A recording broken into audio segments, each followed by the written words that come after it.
Well, good afternoon, and I'm so happy to have you here, Eustacia Cutler.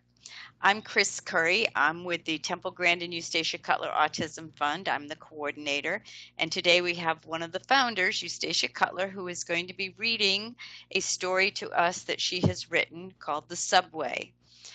I'll show the story as she's reading it, but she'll add some different flares, so don't expect it to be word for word with what you're seeing.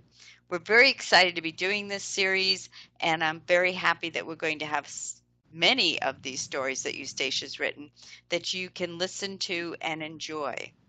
So, Eustacia, good afternoon, and thank you for Lovely doing to be this. here. Thank you for inviting me. Uh, shall I just plunge in? I think just plunge in would be great. Here we go. A few years ago, I found myself riding a crowded New York subway with three warm-hearted, cultivated friends. In fact, they're professors. A stout young man sitting next to me noticed the amber ring that I was wearing and asked in a very loud, stressed voice, "Is there a mosquito in that ring?" All the passengers in the subway were instantly alert and withdrawn. Unless it's to ask questions, nobody talks to strangers in the New York subway. But this young man was well dressed and in his own eccentric way, polite. He just wanted me to know that he understood how insects get trapped in amber. He'd seen it in Jurassic Park, and he was reaching out to me, as one would to a friend. I laughed, and we agreed that amber was petrified pitch. Resin. "What kind of resin?" he shouts. Everybody in the subway car is now noticeably moving away. "I think it's pine pitch," I said, very, very softly, hoping that I could get him to lower his voice. "Pine!" he hollers. "I'll remember that at Christmas time." Then, chortling at his own wit, he opens up a small tattered book. Then suddenly, out of the blue, I get, "Do you think that a virgin birth is possible?" "No," I reply, thinking we're still in the world of Jurassic Park. "Oh, so you are a scientist." Now I see that the book he's opened is a much-thumbed Bible. Oh dear, am I in trouble? Mercifully, at that precise moment, the subway pulls into Times Square. "Well, goodbye," he announces. "This is my stop." And off he gets. My friends roll their eyes. Why on earth did you engage with him? Because I knew that he was Asperger. You want to know what Asperger is? You just saw it. How did I know? The loud, stressed voice, the inappropriate questions, the longing to make friends, but no understanding that the subway is not the place for it. Those on the autism spectrum have trouble understanding how people behave collectively in a tightly packed public space. I also noted that his body lacked muscle tone, a frequent characteristic of Asperger boys. I explained all this to my friends, who said, "Oh, well, we could work with that." And I said, yes, you could.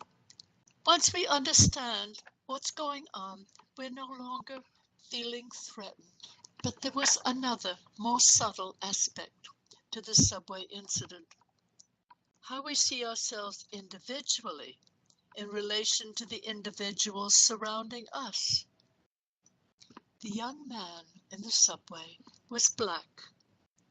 Because of his autism, he lacked the neurology to understand how his appearance and his social behavior to a stranger on the subway, an older white woman, how it was all working against him. And no amount of explaining was going to help any more than if you said to a blind person, watch your step.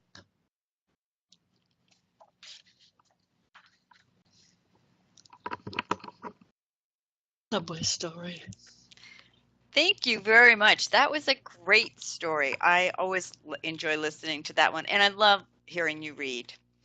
So you're writing a book, another book. Your first book was A Thorn in My Pocket, which is the story of your daughter, Temple Grandin, and you as a mother. It's not just the story of Temple, it's more your story of Well, raising and the Temple. thorn is not Temple. The thorn is identity. I always have to keep adding that. And the one thing about adding it is that Julia Ormond understood that. And she told me, playing me in the Temple Grandin movie, she said, every scene I played, I kept a thorn in my pocket so I would remember who it was I was playing.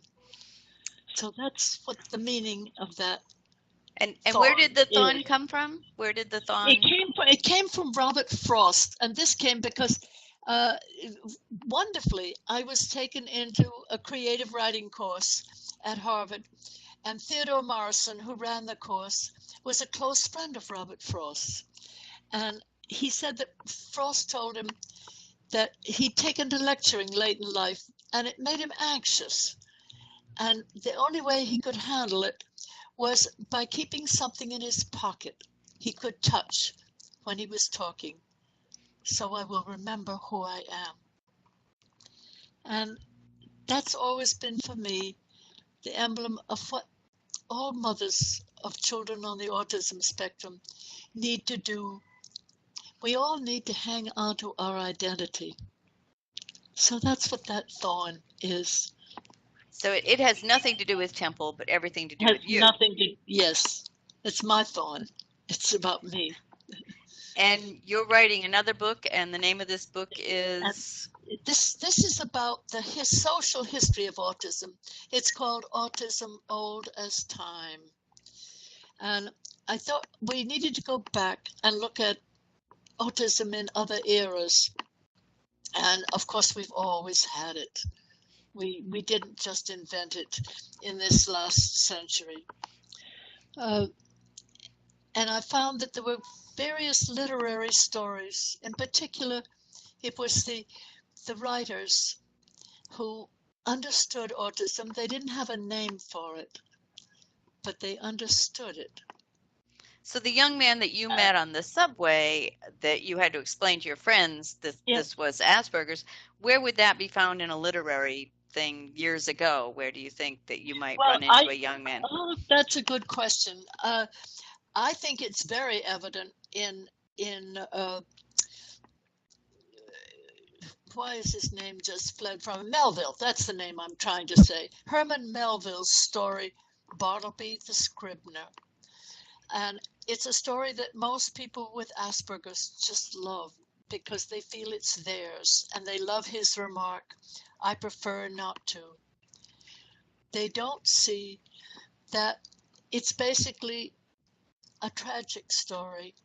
And a Scrivener goes back to the days before we had typewriters, when there had to be copyists.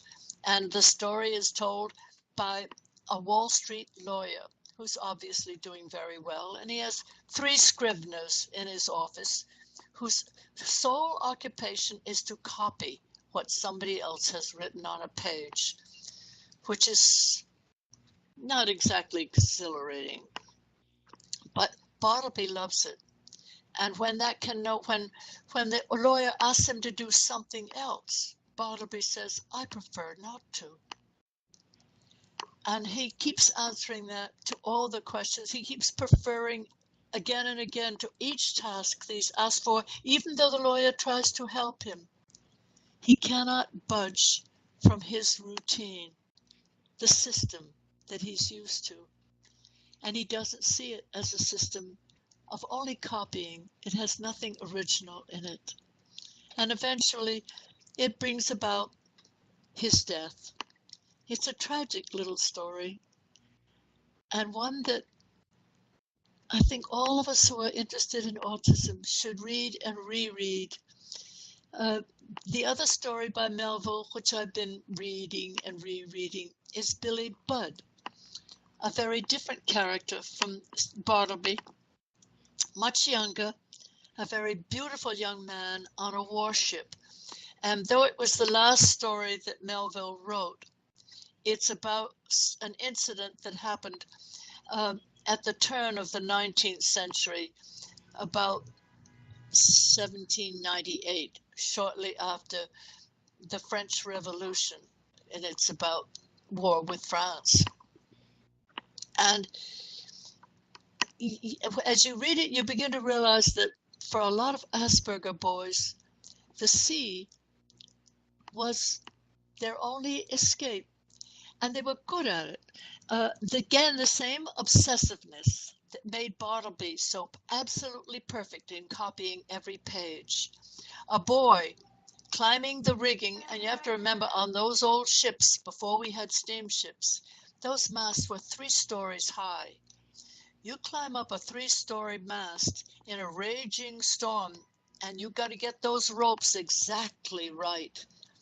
I have often thought, who would be better at it than an obsessive Asperger boy who wouldn't think about anything else, wouldn't notice the storm, and he'd get the ropes exactly right.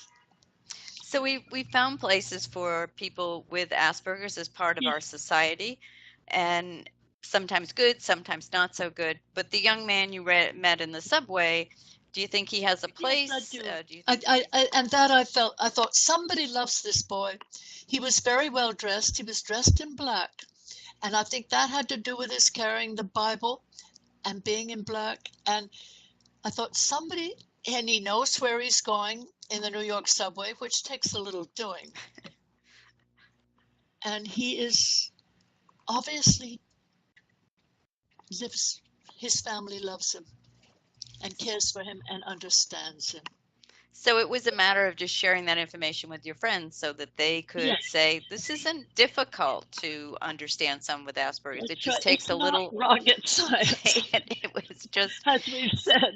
so I love your story because it really points out, it's just another piece of history. This is what's happening to someone with Asperger's. They're on a subway, but as long as there's someone there who understands and isn't going to pull back, which you didn't do.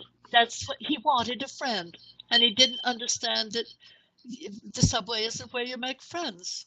No, not. But not I New York, wanted to tie what I'm trying to do in what I'm writing right now about Melville and the 19th century is to relate this boy to those boys in the stories that Melville wrote, because they all evidence the same character.